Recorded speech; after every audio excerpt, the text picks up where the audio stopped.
Section 1. A man wants to find out about taking part in a dragon boat race. Listen to the conversation between the man and the woman and answer the questions. First, you have some time to look at questions 1 to 5.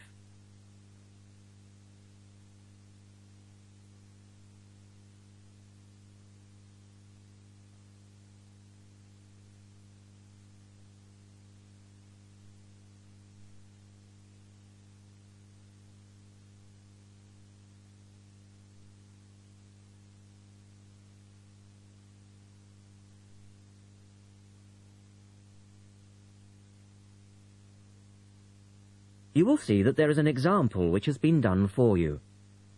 On this occasion only, the conversation relating to this will be played twice.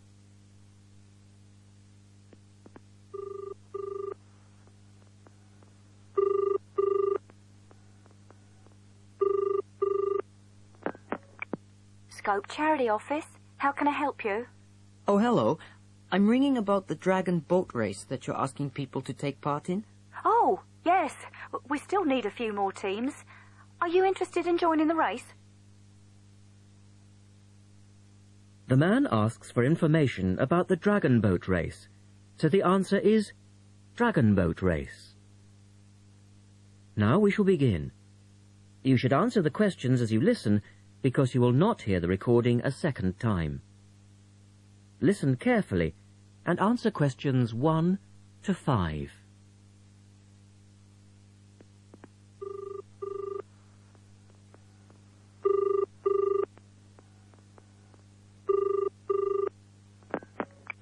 Scope Charity Office. How can I help you? Oh, hello. I'm ringing about the dragon boat race that you're asking people to take part in. Oh, yes. We still need a few more teams. Are you interested in joining the race? Yes. We want to enter a team, but we don't know anything about it. Could I ask you for some more information first? Of course. I don't even know when it's being held. It's taking place on the 2nd of July. Is that a Saturday? No, it's a Sunday. It's a much more popular day and more people can take part then. Right. And where's it being held? At the Brighton Marina. Oh. I'm an overseas student. Could you spell that for me? Yes. It's Brighton Marina. That's Marina. Do you know where it is? I'm not sure. It's a couple of miles past the Palace Pier. Oh, yes. I know it. You take a right turning off the coast road, or you can cycle along the seafront. That's good. What time does the race start? Well, the first heats begin at 10 a.m, but you need to register half an hour before that, at 9:30, and we really recommend that you aim to be there by 9. It's a good idea to arrange a meeting place for your team. Right. And the race is to help raise money for charity? It is. We're asking every team member to try and raise £35 by getting friends and or relatives to sponsor them.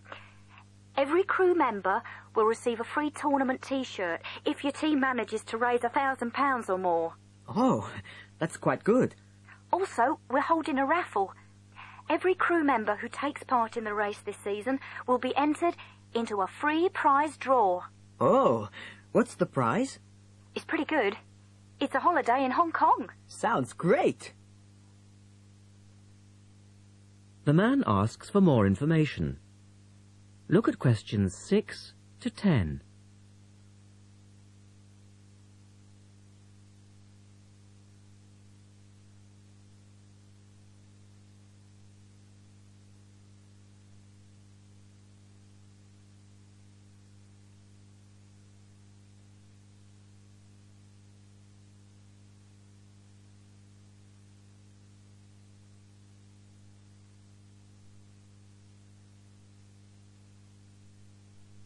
Now listen to their conversation and answer questions 6 to 10. Is there anything else you need to know?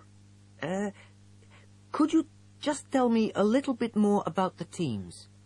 Well, you need to have a crew of 20 people for your dragon boat, and you then need to agree on who's going to be the team captain. That will probably be you. Fine. I've got a group of 20 people who are interested. Do all the team members have to be a certain age?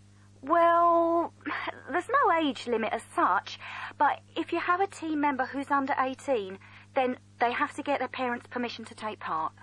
Yes, that makes sense.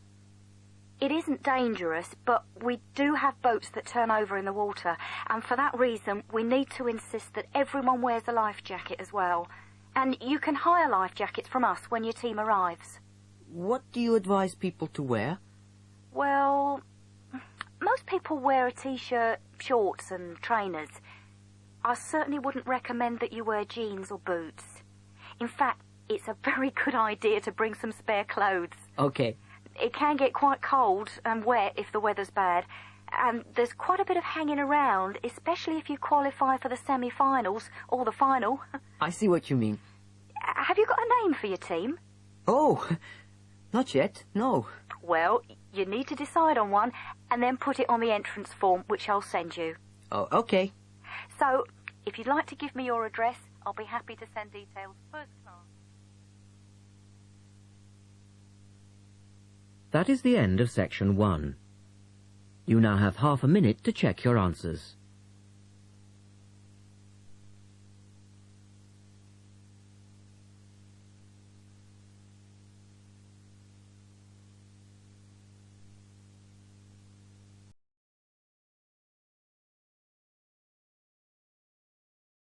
Section 2.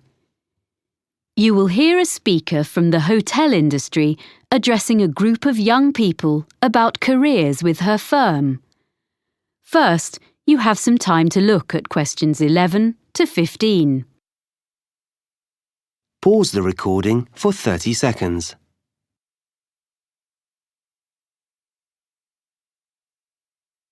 Now listen carefully and answer questions 11 to 15. Good morning. It's a great pleasure to be here in London and to see so many people interested in working in hotels. We, in the International Finest Group of Hotels, are very proud of our business, and we are always on the lookout for quality recruits in every department. Now, I'm going to outline some of the areas of work where we are currently recruiting and the essential skills or qualifications for them. Then I'll run through our recruitment procedure, okay? At the moment, we're looking for a number of people for administrative posts in different parts of the world, and also some roles which involve a lot of travelling. One of our main business streams is hosting special events for other businesses. If you have good communication and organisational skills, with a good level of fluency in at least one European and one non-European language, I'd suggest you think about becoming part of the team which sets up these events for all our centres. This would mean being based full-time in our London office. The work ranges from setting up small meetings a few days ahead to organising international conferences 2 years in advance, so there's plenty of variety. Some of the conferences we run have as many as 1,000 delegates, so it's quite challenging. Then there are some posts available for professionals in the catering field. Chefs we can find.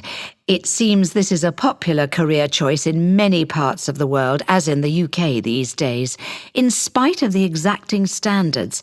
But people to manage catering departments need more than a love of producing quality food. We're after really energetic and totally efficient young managers who already have the relevant business qualifications, no training on the job here, and they must share the team's determination to make everything run smoothly at any time of the day or night. Or if you are the type of person who enjoys a challenge, what about becoming one of our relief housekeepers? You'll be a good people person, well organised and supremely flexible.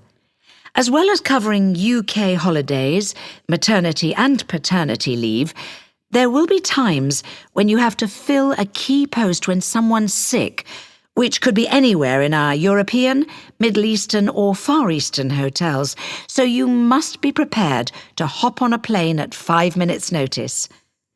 The International Finest brand name attracts visitors from all over the world and on all kinds of business and leisure trips. Our swimming pools and gyms need to be run by people with the highest standards of customer service. You don't have to be a great athlete, but smart appearance and a pleasant manner are necessary. A diploma in sports science would be the minimum requirement here. Lastly, I'd just like to mention that the main London office has another vacancy. Most bookings come online, especially from the Far East, for people coming to Europe.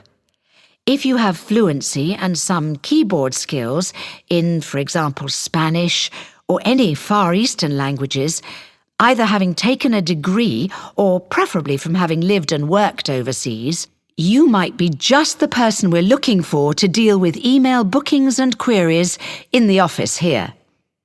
A flexible attitude to working hours is also important, as you may have to come in outside normal office hours. Before you hear the rest of the talk, you have some time to look at questions 16 to 20. Pause the recording for 30 seconds.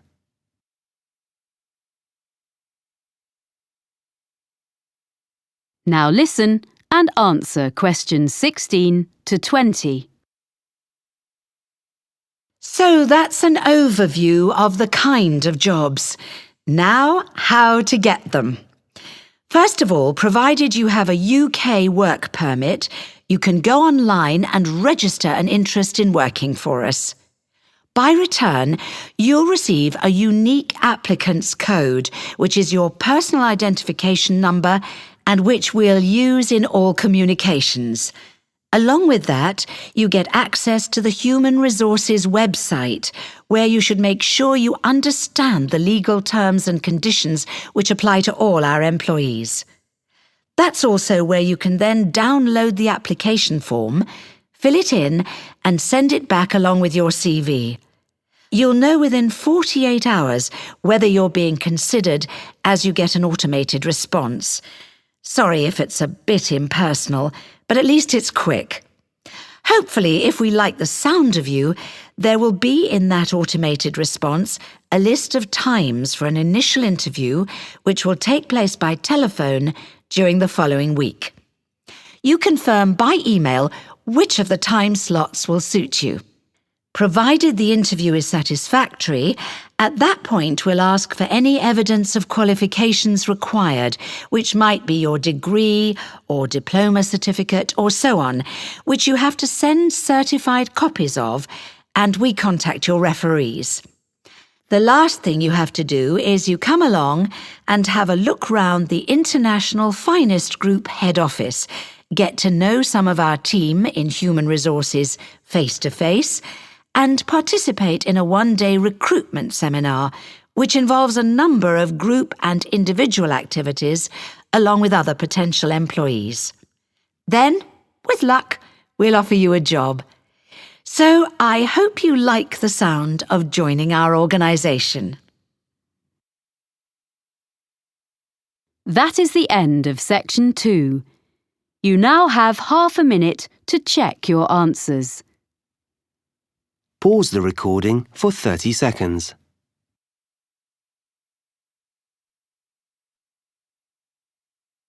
Now turn to section 3.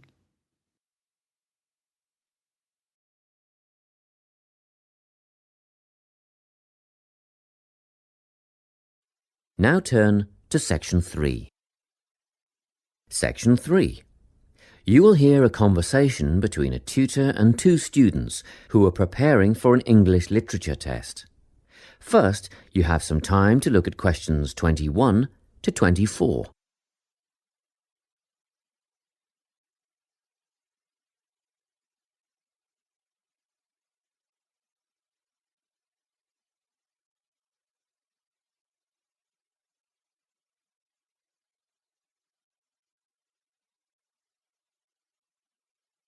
Listen carefully and answer questions 21 to 24. Hello, Lorna, Ian. Glad you could make it. You're the only two who put your names down for this literature tutorial, so let's get started, shall we? I want to run over some aspects of the novel The Secret Garden with you before the test next week. Be sure to take some notes and ask questions if you need to. Hey, Lorna, have you got a spare pen? Sure, here you are. OK, so the story follows two key characters. You should refer to them as protagonists, who go by the names of Mary Lennox and Colin Craven. The story is set shortly after the turn of the 20th century, and the narrative tracks the development of the protagonists as they learn to overcome their own personal troubles together. That's quite a common storyline, isn't it? Yes, you're right, Lorna. So what can you tell me about the character of Mary? Well, in the beginning, she is an angry, rude child who was orphaned after a cholera outbreak and forced to leave India and move to the United Kingdom to her uncle's house in Yorkshire. That's right. And there she meets Colin, who spends his days in an isolated room, believing himself to be permanently crippled, with no hope of ever gaining the ability to walk. The two strike up a friendship, and gradually learn, by encouraging each other, that they can both become healthy, happy and fulfilled in life. Will we need to remember a lot of these details for the exam? Just the basic outline. Examiners don't want to read a plot summary. They know what the book is about. Focus on narrative techniques instead, such as point of view. What's that mean? It's all about how we see the story. This story, for example, is written from the perspective of what is called an omniscient narrator. Omniscient means all-knowing. So, as readers, we get to see how all the characters feel about things, what they like and don't like, and what their motivations are in the story. Before you hear the rest of the conversation, you have some time to look at questions 25 to 30.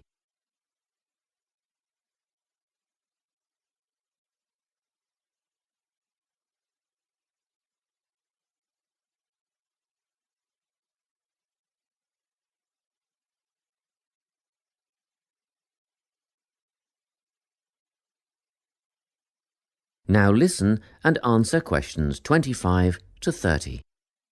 Won't it be hard to write a technical analysis? After all, it's a kid's book. Well, it was initially pitched at adults, you know. But over the years it has become seen as a more youth-orientated work. And you're right in a sense. The simple vocabulary and absence of foreshadowing make the story very easy to follow and ideally suited for children.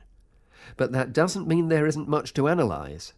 Look at the symbolism, for instance. Symbols are things, right? Material things like objects that stand for abstract ideas. Absolutely, yes. And the author uses many of them. There's the robin redbreast, for example, which symbolises the wise and gentle nature that Mary will soon adopt. Note that the robin is described as not at all like the birds in India. Roses are used as well, as a personal symbol for Mistress Craven. You'll see they're always mentioned alongside her name, and Mistress Craven's portrait can also be interpreted as a symbol of her spirit. Are symbols just another name for motifs? No, motifs are a bit different. They don't have as direct a connection with something the way that a symbol does. Motifs are simply recurring elements of the story that support the mood.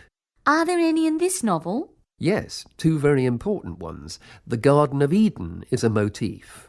It comes up a few times in connection with the garden of the story. And then you've got the role that secrets play in the story. In the beginning, everything is steeped in secrecy, and slowly the characters share their secrets, and in the process move from darkness to lightness, metaphorically, but also, in the case of Colin, quite literally. His room in the beginning has the curtains drawn, and he appears at the end in the brightness of the garden. Anything else we need to know about? Yes. Nearly all novels explore universal concepts that everyone has experienced. Things like love, family, loneliness, friendship. These are called themes. The Secret Garden has a few themes that all centre on the idea of connections. The novel explores, for example, the way that health can determine and be determined by our outlook on life. As Colin's health improves, so too do his perceptions of his strength and possibility. The author also examines the link between our environment and our physical and emotional prosperity. The dark, cramped rooms of the manor house stifle the development of our protagonists. The garden and natural environments allow them to blossom, just as the flowers do. Finally, this book looks at connections between individuals, namely Mary and Colin. This necessity of human companionship is the novel's most significant theme, because none of their development as individuals would have occurred without their knowing each other. Well, that about sums it up, I think. That's a great help, thanks. Yes, thanks very much.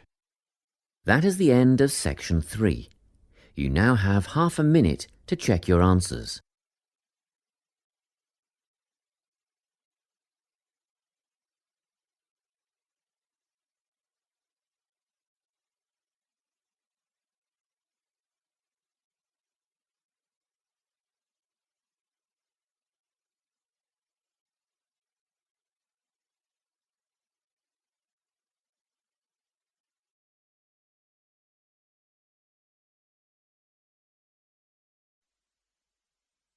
Section 4. You will hear part of a lecture about a way of reducing the amount of carbon dioxide in the atmosphere. First, you have some time to look at questions 31 to 40.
Now listen carefully and answer questions 31 to 40. As we saw in the last lecture, a major cause of climate change is the rapid rise in the level of carbon dioxide in the atmosphere over the last century. If we could reduce the amount of CO2, perhaps the rate of climate change could also be slowed down. One potential method involves enhancing the role of the soil that plants grow in with regard to absorbing CO2. Ratan Lal, a soil scientist from Ohio State University in the USA, claims that the world's agricultural soils could potentially absorb 13% of the carbon dioxide in the atmosphere, the equivalent of the amount released in the last 30 years, and research is going on into how this might be achieved. Lal first came to the idea that soil might be valuable in this way, not through an interest in climate change, but rather out of concern for the land itself and the people dependent on it. Carbon-rich soil is dark, crumbly and fertile and retains some water. But erosion can occur if soil is dry, which is a likely effect if it contains inadequate amounts of carbon. Erosion is of course bad for people trying to grow crops or breed animals on that terrain. In the 1970s and 80s, Lal was studying soils in Africa so devoid of organic matter that the ground had become extremely hard, like cement. There he met a pioneer in the study of global warming who suggested that carbon from the soil had moved into the atmosphere. This is now looking increasingly likely. Let me explain. For millions of years, carbon dioxide levels in the atmosphere have been regulated, in part, by a natural partnership between plants and microbes, tiny organisms in the soil. Plants absorb CO2 from the air and transform it into sugars and other carbon-based substances.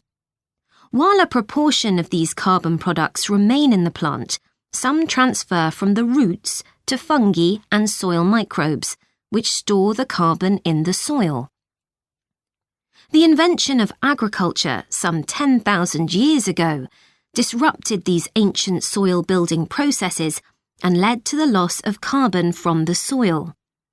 When humans started draining the natural topsoil and ploughing it up for planting, they exposed the buried carbon to oxygen.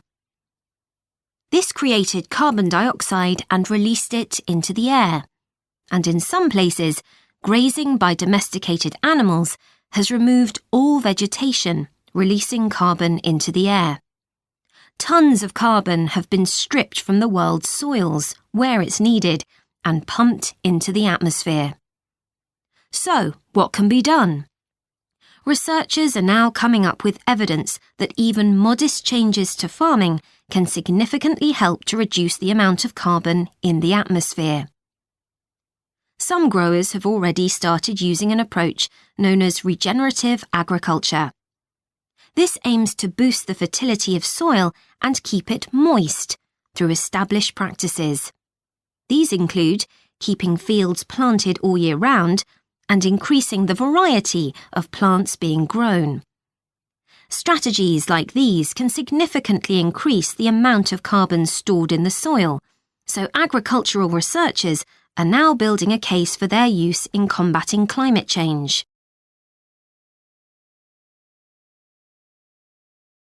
One American investigation into the potential for storing CO2 on agricultural lands is taking place in California. Soil scientist Wendy Silver of the University of California, Berkeley, is conducting a first-of-its-kind study on a large cattle farm in the state. She and her students are testing the effects on carbon storage of the compost that is created from waste, both agricultural, including manure and corn stalks, and waste produced in gardens, such as leaves, branches, and lawn trimmings. In Australia, soil ecologist Christine Jones is testing another promising soil enrichment strategy. Jones and 12 farmers are working to build up soil carbon by cultivating grasses that stay green all year round. Like composting, the approach has already been proved experimentally. Jones now hopes to show that it can be applied on working farms and that the resulting carbon capture can be accurately measured. It's hoped in the future that projects such as these will demonstrate the role that farmers and other land managers can play in reducing the harmful effects of greenhouse gases. For example, in countries like the United States, where most farming operations use large applications of fertilizer, changing such long-standing habits will require a change of system. Ratan Lal argues that farmers should receive payment, not just for the corn or beef they produce, but also for the carbon they can store in their soil. Another study being carried out. That is the end of section 4. You now have half a minute to check your answers.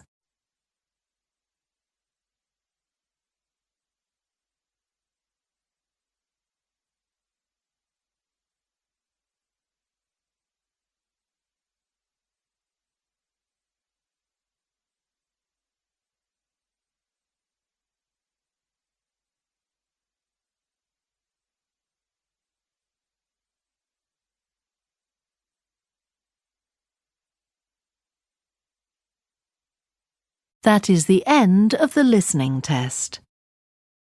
You now have 10 minutes to transfer your answers to the answer sheet.